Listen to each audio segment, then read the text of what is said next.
Yeah. Yes, students, welcome to English class. I'm Ramchandra Bhatt, your English teacher, back again for yet another English lesson. Yes, I engaged a few English classes already, and thereafter you also watched a few classes by other teachers. Well, I discussed a few poems and one lesson, I believe. No, I'm sorry. Only a few poems from Springs and a few non-detailed poems as well. And you also have had a few grammar lessons by my colleagues. And I'm here with one more lesson from your anthology of prose and poems, Springs. You remember the name of the anthology? Springs. You have two textbooks. One titled Springs, which has a few prose lessons and poems. Another is a workbook. Yes, you remember. You have it with you. You need to have. You ought to have. Open up the book. Yes. Today I'm going to take up the second lesson there. That's a story by Leo Tolstoy. The title of the lesson is Two Deer. Yes, two deer with an exclamation mark at the end. Yes, two deer is the lesson I'm going to take up. Open your book, please. Yes, there you are. Good. You study. I presume meanwhile that you are studying well. You are watching all your online classes in physics, chemistry, maths, and biology, regularly watching, and you also have a planned study timetable for you. Pandemic or no pandemic, natural or normal year or otherwise, you need to study, right? You are in the college, you are part of the academics, you need to study. You can't dismount from this academic tiger you have mounted. You mounted a year ago, right? So you need to study well, do your best. So here you are, with yet another lesson, Two Deer. Yes, this is a story, I said, by Leo Tolstoy. Leo Tolstoy is a very well-known Russian writer. He lived in the 19th century. We are now living in the 21st century, mind you. So he lived in the 19th century, about 200 years ago, in Russia. Count Leo Tolstoy. Yes, a very well-known Russian author. Two of his novels are very well known. One is Anna Karenina and another is War and Peace. The note on the author you have at the end of this lesson tells us that in the second half of his life, Leo Tolstoy was concerned more about society, even about society, the moral life of people. So he was called a moral thinker, particularly in the second half of his life, in his writings. So moral thinker and a social reformer. So you see similar sensitivity, similar concerns raised even here. The story is about a king, a small king of an equally or more, in fact, a small kingdom, right? See, it's about him, his morals, not the morals of us, ordinary people, you and I. Do you say you are not ordinary? Oh, wonderful. Show it. Right. Right now you are ordinary. you may become, at least some of you may become extraordinary. If you believe in yourself, yourselves, yes, there is nothing to stop you. Sky is the limit.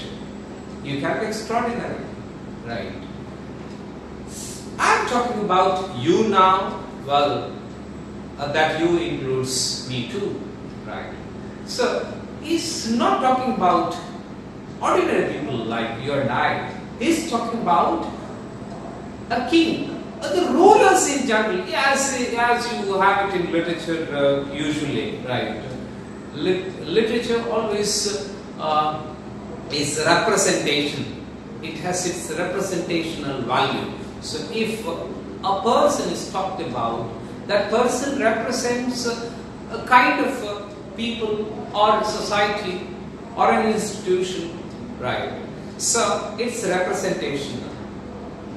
So the ruler is spoken of here. How must a ruler be? How he is here? How he ought to have been? The writer's views. If they are relevant, sensible, we can discuss. We will certainly see. Right now, we'll begin with the story. So, there you are, out of the book, second lesson, 2 deer. 2 deer with an exclamation. By the way, I presume you know the meaning of the word deer. It has many meanings. Importantly, it is, here in this context, it is used in 2 different meanings. I shall explain it again later after discussing the story details. Dear, you know one meaning. Well, oh my dear, oh dear, you say, right? You mean someone or something that is very intimate, very affectionate, dear, very close to the heart. The other meaning, expensive, costly, right? Dearness alarms you, right? The prices of the commodities have become very dear, very expensive, right? So, 2 meanings. Let's see the application of these meanings by and by. So, let's get into the discussion of the lesson 2 dear. Near the borders of France and Italy, on the shore of the Mediterranean Sea, so it's in Europe, you have a kingdom, lies a tiny little kingdom called Monaco. Yes, a small kingdom, tiny kingdom. Tiny meaning small. A tiny kingdom. Where is it? On the shore of the Mediterranean Sea, near the borders of Italy and France. Many a small country town can boast more inhabitants. It is so small that even even tiny kingdoms, other tiny kingdoms can boast of having more people, more inhabitants. This is so small. The inhabitants here, than this kingdom, for there are only about 7,000 of them all told. Here in this kingdom, you have only 7,000 people. So small. 7,000 isn't a number of a population. Well, very surprising to us, to Indians, right? So, and if all the land and kingdom were to be divided, there would not be an acre for each inhabitant. The kingdom is small. The number of people, inhabitants, is also small. Inhabitants only 7,000, the kingdom is small. Even if you divide the land into, giving 1 acre each to these people, everybody would not get an acre each. So small is the kingdom. But in this toy kingdom, there is a real kinglet. Kinglet. What does that mean? Kinglet? You ought to have heard of noblet. Noble. Novelet is a small novelet. So anything small, well, has a different word with LED. So piglet. Same way, kinglet. I am not trying to reduce the stature of the king by calling him kinglet or by equating him with the piglet, right? But then I am only telling you the use of the meaning of the word kinglet, right? And he has a palace. No, the point here, in this tiny kingdom there is a real kinglet. Real king. Do we have real kings and unreal kings? Or what then does the writer mean here by real king? Or by that he means that the king, the kinglet, has a palace and courtiers. The kingdom is small, right? But still the king has a palace. Courtiers and ministers and a bishop and generals and an army. What's the point? What's wrong? Point is, when the kingdom is small, the resources to maintain these people, maintain the coterie, the officials, whom you call ministers, generals, so on and so forth, and even the army. The resources, the wealth to maintain all these people, to pay to them all. Resources are also very small. How does he manage? Well, he has a palace, and in the palace there would also be many servants to do even the smallest of works. Where does he find the money? How does a king find money? From where? What is his resource? Tax, nothing else. He doesn't do any business other than ruling. If he rules properly or not, if he rules in a good way or not is a different point. We have not come to it, come to that point in the story yet. We'll see that by and by. But he is a ruler. And as a ruler, ruling is his only business. So, the source is taxing. He is entitled to impose tax on people. What sort of taxes does he impose?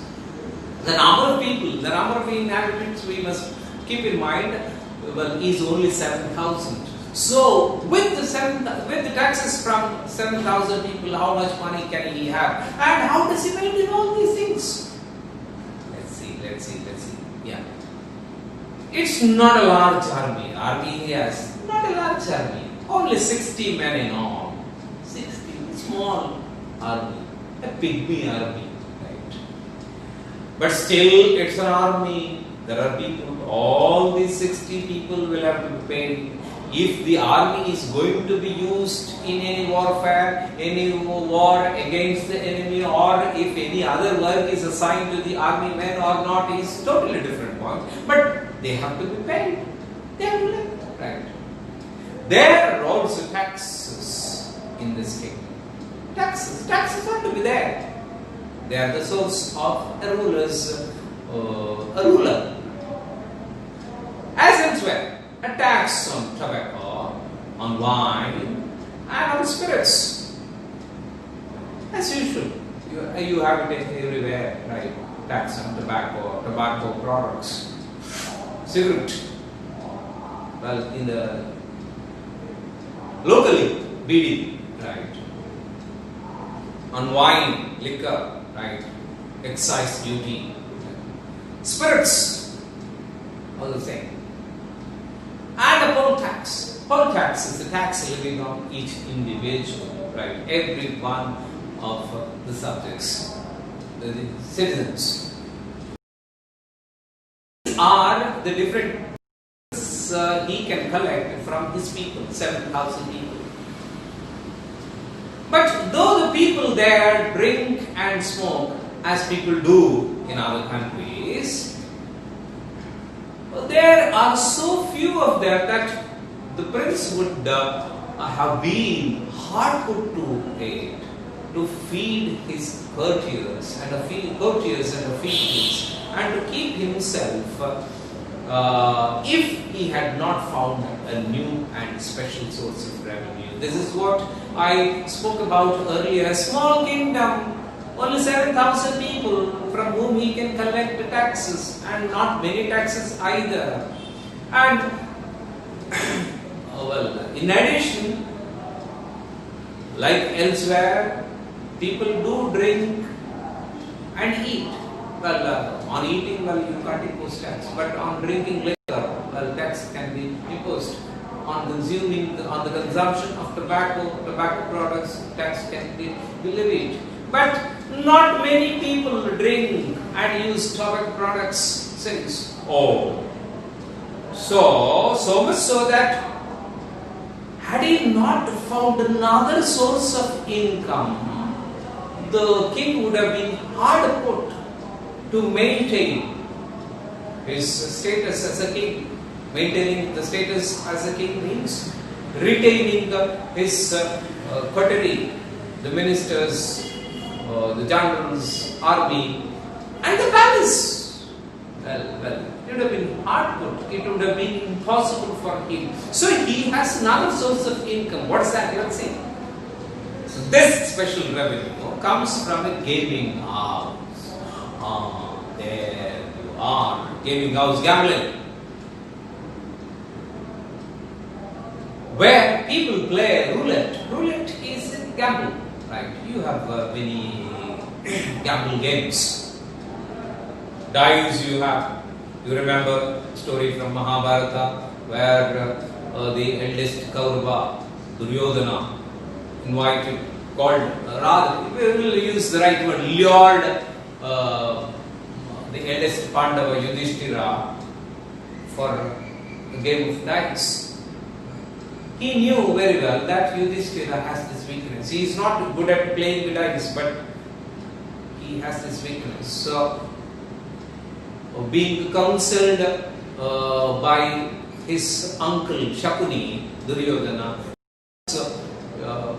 Yudhishthira for a game of dice. Yudhishthira simply couldn't resist the temptation. He goes to Hastinapura, plays dice. Yudhishthira plays, Duryodhana doesn't. On behalf of Duryodhana, we have Shakuni playing. Shakuni, the mastermind behind the fall of Kauravas, who is instrumental in the Kurukshetra, in the wage of Kurukshetra war. Shakuni plays on behalf of her. You know what happened. Well, Yudhishthira states many things. Initially his wealth, all that he has, then his kingdom, then his brothers, as if he's own. But anyway, those days. Right. And then at the end, he also stated his wife. Not his wife alone. She belongs to all the four others too. Right. All the five. Draupadi, the wife of all the five Pandavas. So he staked her too and lost everything. You know what happened thereafter. Right? That's not the point. The point is dice, a gamble, disaster, foul, a certain disaster. This is the point we must bear in mind. Gambling, right? A gaming house. This king allowed. Is it for the good of the people? Let's see. This special revenue comes from a gaming house where people play roulette. People play, and whether they win or lose, the keeper gets a percentage on the turnover. People come, people who have weakness. People may not be good at playing this game, roulette, but still they come because it's their weakness. They come, they stake their money, lose. Whether people win or lose. Winning, you say? Well, not many people may win. some win, most others lose. And, people win or lose. This keeper, the person who keeps the show going, the gaming house, gets his percentage of income. He has a good business. So, from that good percentage of turnover, out of his profits, he pays a large sum to the prince. He pays a large share to the prince. So, happy. The keeper is happy. Well, the prince is also happy. Happy? Is he? Ought to be right. Well, let's see if he is really happy or if he is actually happy if everything is right. Let's see. The reason he pays so much, he pays so much, or he pays a large sum to the prince. Why does he pay? Usually, gaming house is a business, let us say. If it's a good business or not is a different point, it's a business. And, in a kingdom, be it democratic or otherwise, modern or otherwise, there is businessmen have taxes, and taxes are structured. So there is a particular norm, and this norm decides the percentage of the profit to be paid to the ruler as tax, in the form of tax. So this keeper pays that only such gambling establishment left in Europe. Europe has many countries. It's a continent. There are many countries. Nowhere in Europe, perhaps, you have a gaming house. So you can understand people from far places, from many countries, come here to Monaco to play roulette. His goodness. Other kings have not allowed, presumably. This fellow, kind-hearted, would, the keeper would say, being kind-hearted in allowing the gaming house to be run, he pays a large sum. Some of the little German sovereigns used to keep gaming houses of the same kind, but some years ago they were forbidden to do so. Earlier, some German kings, not that there are many German countries, no, their ancestors, in the past, they used to allow gaming houses to be run. But they were forbidden. Where there were, in Germany you had gaming houses. What would happen? The number of people coming to Monaco would be small, right? So the business would also be less. Now, there it's forbidden, right? Some years ago, they were forbidden to do so. The reason they were stopped was because these gaming houses did so much harm. Why were they forbidden? Because, the gaming houses did so much harm to people. What is the harm? Well, as the writer says, a man would come and try his luck. Then he would risk all he had and lose it. And then he would even risk money that did not belong to him and lose that too. And then in despair he would drown or shoot himself. This is the heart. Yes, I gave you the example from the Mahabharata, right? How game of dice was disastrous. Any game, any gamble game, have a different opinion, do you? Different perspective. So it's all there in the business, right? You need to have, you may say, liquor. Liquor is injurious to health. But then, doesn't it give employment to many people? Of course it does.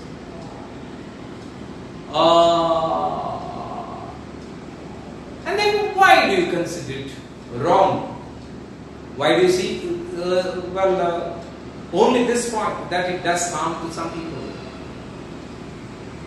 Yeah, that's a sensible point. But then, when it comes to liquor, let me say, I remember the great deeds, the fight, the protest by many women in many states, in Karnataka, in Andhra, in many other states. Why women mostly? Those women who suffered from this. Do you remember a poem that you studied in first PUC? The farmer's wife. What does the farmer's wife say? When alive, the farmer came home drunk. In his drunken orgy, he reviled, kicked, he abused and kicked his wife. Is that all? No. It's not much is not said there. You know very well. Of course, you ought to know. I'm sorry. You would know. What do these drinking husbands do? Drunkard husbands do? They spend their... They're all poor people, we must remember at the same time. Right? Poor people. They work hard, maybe in the field, or at the construction site, or elsewhere. They work hard, and at the end of the day, they get their salary, whether decent or lowly, it's a different point. But they get their salary, and they go to the toddy shop, put all their money on liquor, come home drunk.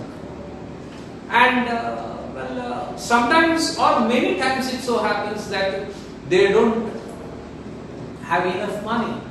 The money they have is not enough to buy enough liquor to them.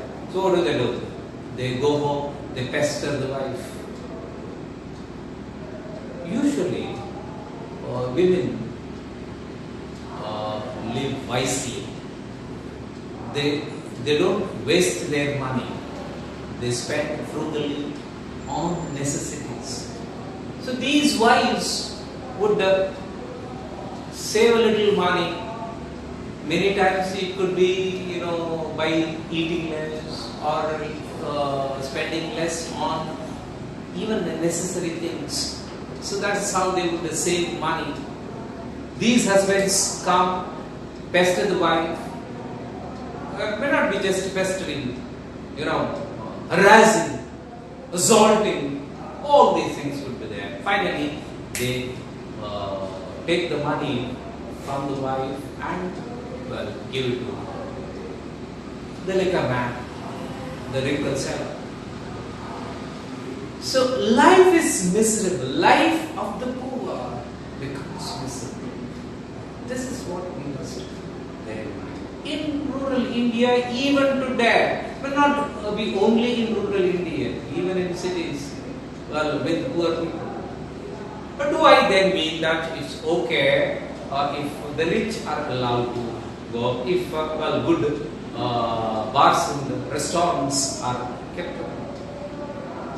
Well, I have not much to say, but to the extent that it spoils the lives of millions of poor people, families, right? It's not the financial aspect alone. Family gets ruined. Life becomes insufferable to many people there. Wives, their children, right? In their drunken orgy, they misbehave, they shout, they kick, unleash violence on wife and children, small children there. So all this is not good for a healthy society. So this is the point the writer is making here. I told you that the writer is talking about morals, lack of morals in the ruler. Yes, the ruler has loved the gaming house to be run here in his kingdom. When even the German kings who earlier had given permission, withdrew the permission, they were forced by people. So they forbade. So it did much harm to people. No doubt the writer, Leo Tolstoy, is criticizing the king here, what he does. But there is a humorous tone. You must take note of the humorous tone here, right? Notwithstanding the humor, we must take serious note of his intentions, what he is actually doing. He is criticizing. So I drew your attention to the heart. Here, as it is said in the lesson, right? People would come, try their luck, then risk all they have, then lose, and they would lose even the money they borrow. Well, the temptation to play a game of a gambling game is an irresistible temptation most times. You can say it's an addiction, right? Like consumption. You drink a few days and you would have irresistible temptation to drink even when you do not have money. So what do? You borrow. And if no one lends you, well, people may even resort to thieving. So borrowing is spoken of. So borrow money from others, and they would stake this too. They would lose, and then they would lose peace of mind. They would pick up quarrel. They would grow desperate, not having money, not having peace of mind. Then they would drown or shoot. All these things happen. So it's not good. So the Germans forbade their rulers to make money in this way.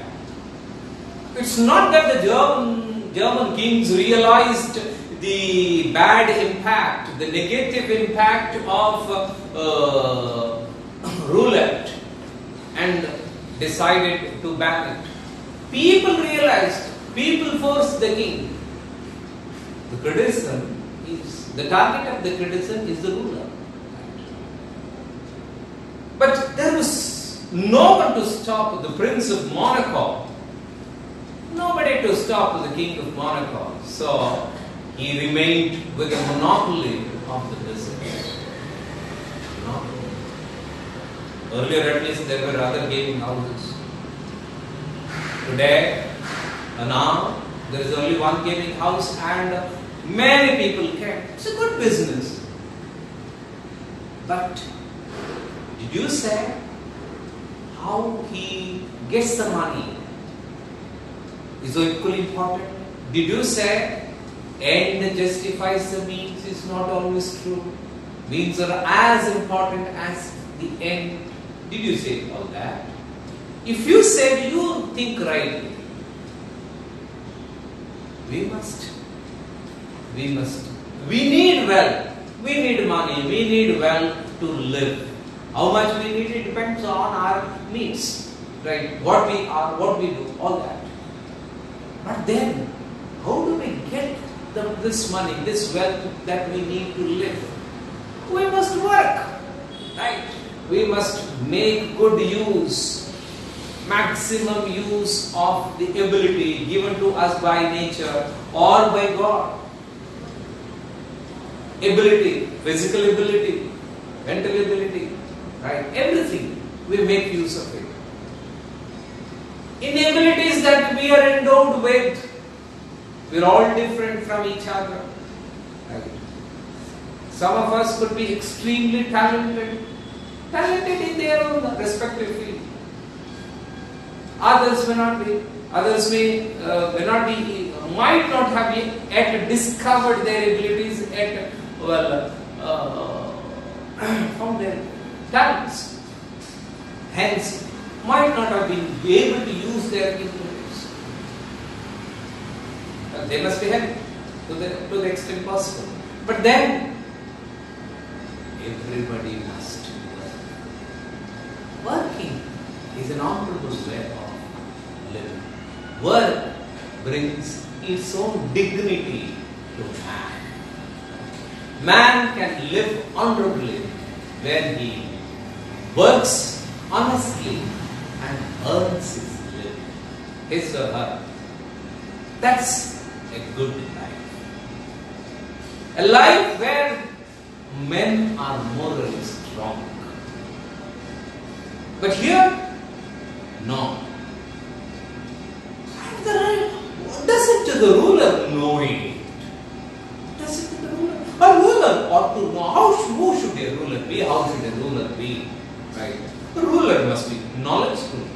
He must not be ignorant. Subjects may be ignorant.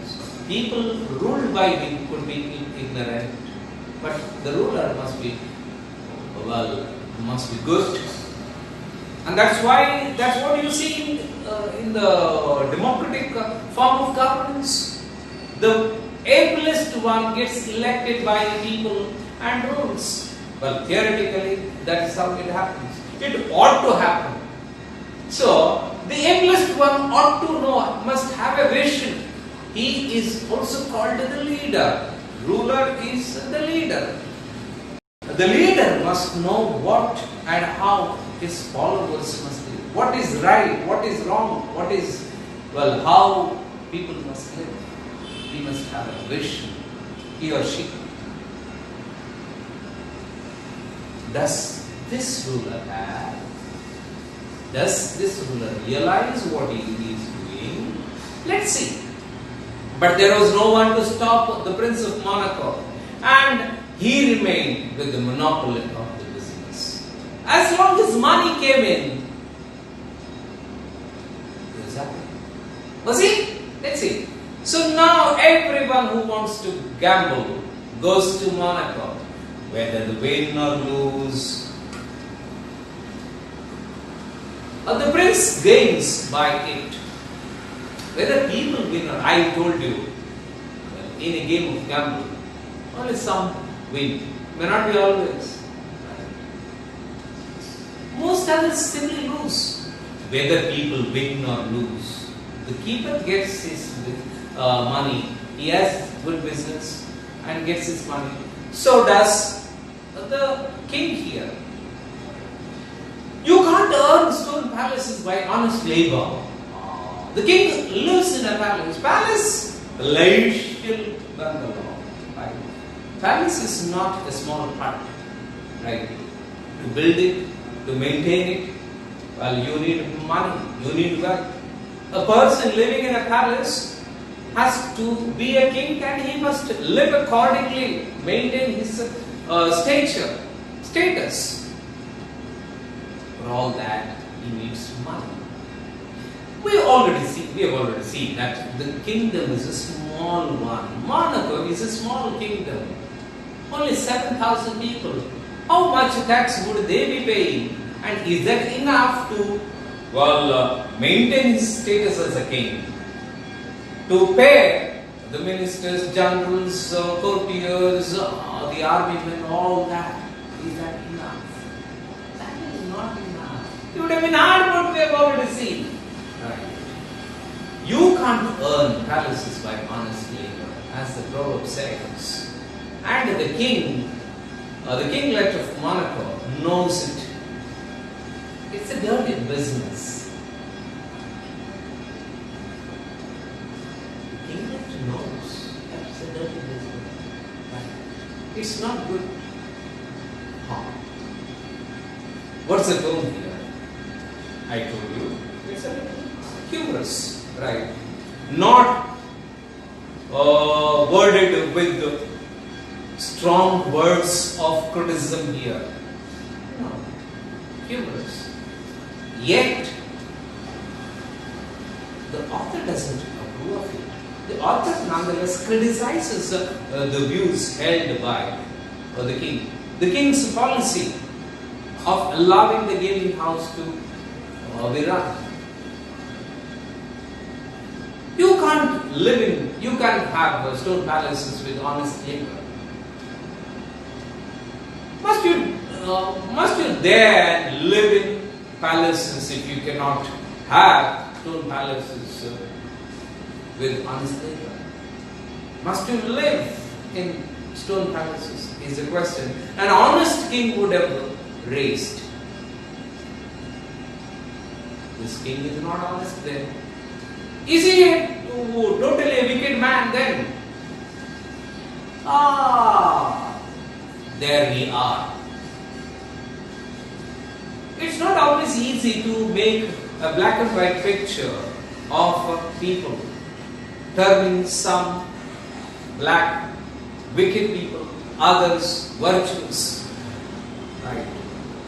The world doesn't have only two kinds of people. The world is filled with the diversity, right? Each being different from the other, from others, in very many small or otherwise ways. The world is filled with the diversity. You can't have a black and white picture of people. I also mean that, well, considering some people as totally wicked, wholly wicked, and others being totally virtuous, that is also not tenable. Right? Even in the people whom we considered at most wicked, there may be some aspects, some good thoughts. Conscience, they will certainly have. A pretty conscience. Their conscience would tell them what they are doing is not right. Then why are they still doing it? It's a question that we need to discuss and debate. But then, the minute we consider that, well, people, some are fully bad and others are fully virtuous, you simply cannot have a peaceful way of negotiating and settling disputes. Because the bad have to be dealt with, with the force, using force in a violent way. No. A civilized system, a civilized arrangement in the society would not allow us to use of violence and force. So, disputes have to be settled in an amicable, peaceful way. For that, we must believe that there are good things, even in people who we consider at most bad, at most wicked. So how to persuade them, how to prevail upon them, how to make them see their wicked deeds and change. That's the key word. Yes. Even the prison houses we have today, jails. The intention behind having the prison houses is to change, is to reform people. There is a particular worldview that tells us that criminals are not born. Nobody is born a criminal. Circumstances make people criminal. Of course, we are not diluting morals. We are not endorsing criminal deeds. Yet, we must have a human heart. Only if we have a human heart to see the helplessness of the person who succumbs to the forces of circumstances and becomes a criminal. Only then, only if we have a human heart to see that, to see an aspect, a small aspect of divinity in him, we can convert that person. We can change the world in small ways, at times in big ways. So to do this, we need to have this sensitivity. So the writer seems to have this, and that is why we do not find the author using strong words of disapproval, harsh words of criticism. Very humorous. But at the same time, he is critical. He is critical of the king's ways. Yes, you can't earn stone palaces by honest labor, the king says. And the kinglet of Monaco knows gambling is a dirty business, right? It spoils people. He knows it. But what is he to do?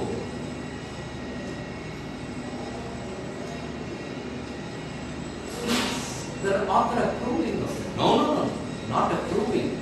But he is only stating the dilemma, the inward conflict everybody has. The ruler here has. We all have such conflicts. Many times we blame others as heartless, wicked. But when we do that, we don't take pains to see the conflict within those people. Because it's not seen. It's inward. It's within them. Right. So, what is he to do? He's a small man now. He's a ruler. A ruler ought to be great. I said in democracy, the ablest is chosen, is elected to rule. At least in theory. That is how a good system works. If democracy is very sound, this is how things would go. Right. We, as people, responsible people, must see that only the ablest are chosen. We must ensure that. It's in our hands. Here, the ruler is not the ablest. What do I mean by being ablest? Ablest? Well, in the first place, he must be morally strong. There are many abilities. Well, ability to imagine, physical ability, ability to lift, ability to work hard, long hours for long hours, ability to sing a song, ability to paint a picture. Some are called skills, some are called talents, abilities nonetheless. So, abilities are there. Now, what I am speaking of is the ability to be strong, mentally strong. Yes, what is wrong is wrong. I will not succumb to temptations. The toughness of the mind, the strongness of the moral being makes a leader. Well, this is the author's point of view. A strong moral being would lead the way. Right. What does he do? He has to live and draw a revenue from drink and from tobacco is also not a nice thing. To tax liquor and tobacco, that's also not nice. How is it not nice? Well, you may argue, you may have a temptation to argue that taxing is a way of dissuading people from drinking, from consuming tobacco products. That's not the point. The point is you are allowing them to be sold. You tax, but at the same time you allow them to be sold. They must be prohibited. The author's point of view, right? So taxing them is not nice. The king realizes. So same is this. What is to be done? I have to live. I am a king.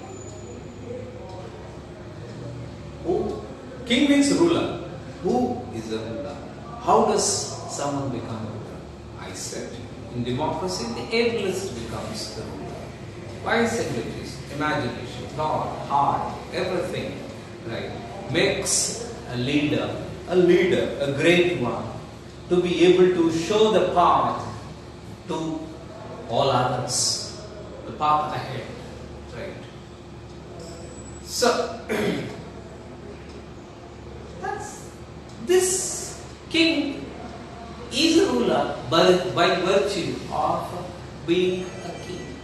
He must have inherited this from his father. So he lives and reigns and rakes in the money and holds his court with all the ceremony of a real king. He has a conflict, a small conflict, but his temptations prevail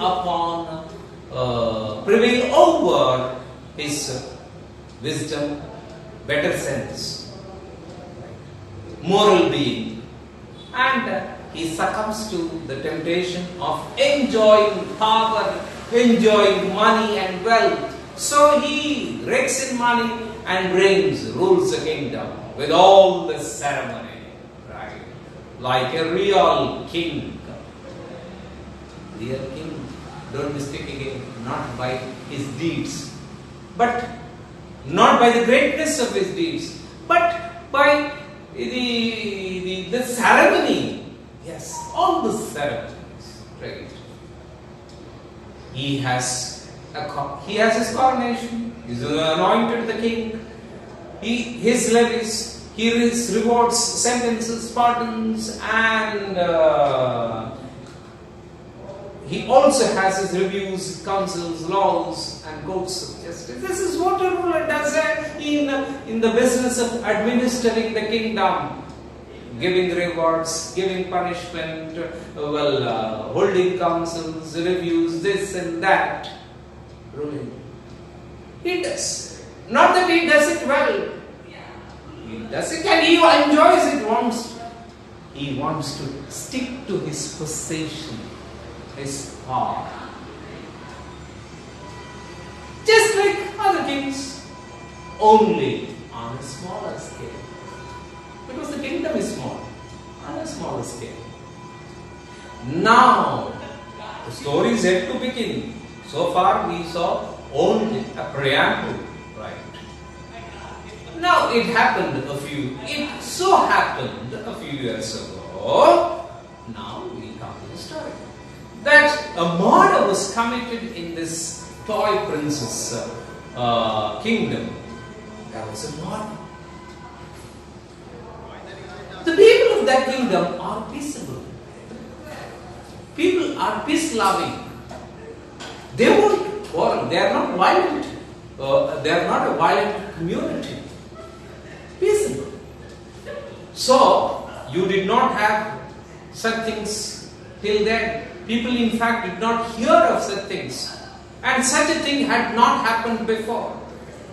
The judges, for the first time ever in the history of this kingdom, there was a murder. And the judges assembled with much ceremony and tried the case in the most judicial manner.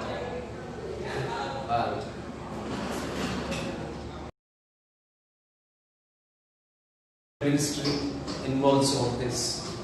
When there is a murder, or perhaps the police are also involved. I do not know if there is the machinery of police there in the kingdom. The judges are there. Judges are assembled. With much ceremony again. Ceremony matters more for the king and for all his coterie, people with him. Ceremony more than the sincerity of their work. The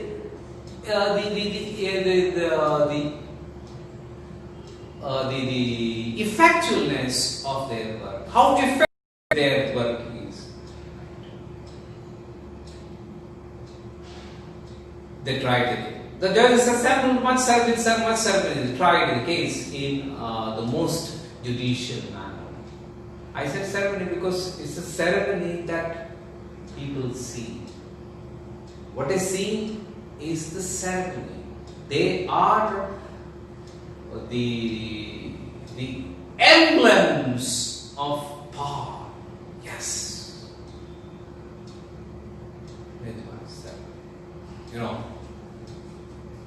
if a lawyer dresses like us in an ordinary way, well, people do not recognize. People there do not recognize his power. On the other hand, or at least while being in a court of law, well, in this case, how much he tries to have justice, fairness. Who sees? Does anyone see? No. What is seen? Just ceremony matters more. So, ceremony, with all ceremony, well, the case was tried in the most judicial manner. There were judges and prosecutors and jurymen and barristers, all kinds of people. Large system, though the country is small. When you speak of a kingdom, the image coming to your mind is the vastness of the land.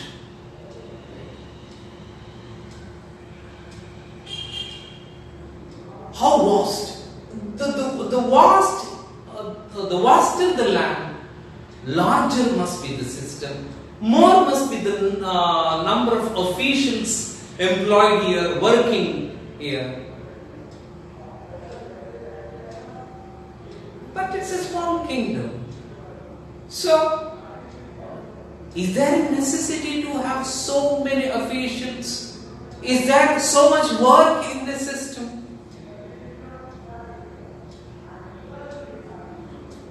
No. Still, well, I said these are emblems, appearances, right? Appearances showing power. People enjoy. These people enjoy. Yes, they are judged, and at last they condemned the criminal to have his head cut off as the law acts. At last, after a long, arguing process of arguing, and then at the end of which they came to, a verdict was given. Verdict is to behead the criminal. Here, his head must be cut off. That's what the law of the land says. So far, so good. Next day, they submitted the sentence to the prince. Yes, because it's monarchy. Every part of the administration, right? Be it judiciary, be it the machinery to maintain law and order if there is police, or something else, finance department, this and that. Everything under the monarch, right? Monarch, Raja, Pratyaksha Devata, right? The monarch reigns. He is the ruler, the leader, by virtue of his, being a king, that's all. He has inherited that, that's it. And everybody must submit a report. So the report is submitted the sentence to the prince. The prince read the sentence and confirmed it. He did not care if it is right or wrong, or it's the first time such a thing has happened, we have seen. But he hasn't worried much about it. Murder? Yes, as rules. Like an ordinary clerk in any office, he simply signs without having to worry about the impact, the legal aspects, all that. Here, we are going to see it. Well, there is an issue, there is a problem. The prince simply did not think about it. He simply signed. blindly signed. If the fellow must be executed, execute him. Yeah, that's it. There was only one hitch in the matter. The actions of the, you may say, well, if the fellow has to be executed, execute him. Who does the administration, ruling? All these people, they go by law. Laws are established long ago, perhaps. Laws are perhaps not revised to suit the needs of the present day, the needs of the people now. For all that, well, application, mind has to be applied. Who applies the mind? Importantly, the ruler. We do not see the ruler applying his mind. Right? He neither applies his mind nor has any qualms in his heart about how he is the verdict given. Fine. But how to kill? They did not have a guillotine. Guillotine is a machine to behead people. So they did not have this machine. A machine alone is not enough. You need somebody to operate it. The person to hang an executioner is called an executioner. The ministers considered. This kingdom did not have that. So what to do? The ministers discussed, they considered the matter and decided to address an inquiry to the French government. So they decided to write a letter to the government of the nearby country, that's French, asking whether the French could not lend them a machine and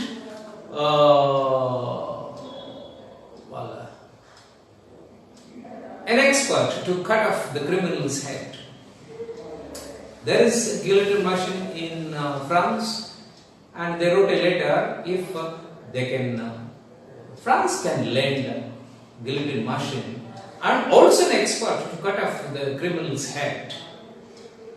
If so, would the French kindly inform them what it would cost, how much it would cost? So they wrote a letter. The letter was sent. A week later, the reply came. Fast, very fast. A machine and an expert could be supplied, and the cost would be 16,000 francs. Francs? The currency of France, right? 16,000. The rent. This was laid before the king. The report was submitted to the king. He thought it over. 16,000 francs. Huh? Not a small sum of money. The rat is not worth the money. The rascal, the witch, right? The fellow who committed the murderer is not worth 16,000. Why should we spend 16,000 francs on this worthless fellow? So, what is happening here? The king is considering, he is thinking of the expenses. Only the expenses. The fairness of the case, case could be fair, right? He might have actually committed the murder. But then, if he has actually committed the murder, he must be punished. Must it be? And what if the murderer is not punished? Such instances would grow, certainly grow. There would be lawlessness in the country. And people, particularly the innocent ones, God-fearing, righteous people, would not be able to live without fear. So, murderers must be punished. Wasn't that? I might have said criminals are not born. True, we need to have a human mind. But at the same time, we must not allow people to unleash violence, people to harm others. There must be a solution. What is the solution? this in the next class when you continue the discussion of the same lesson.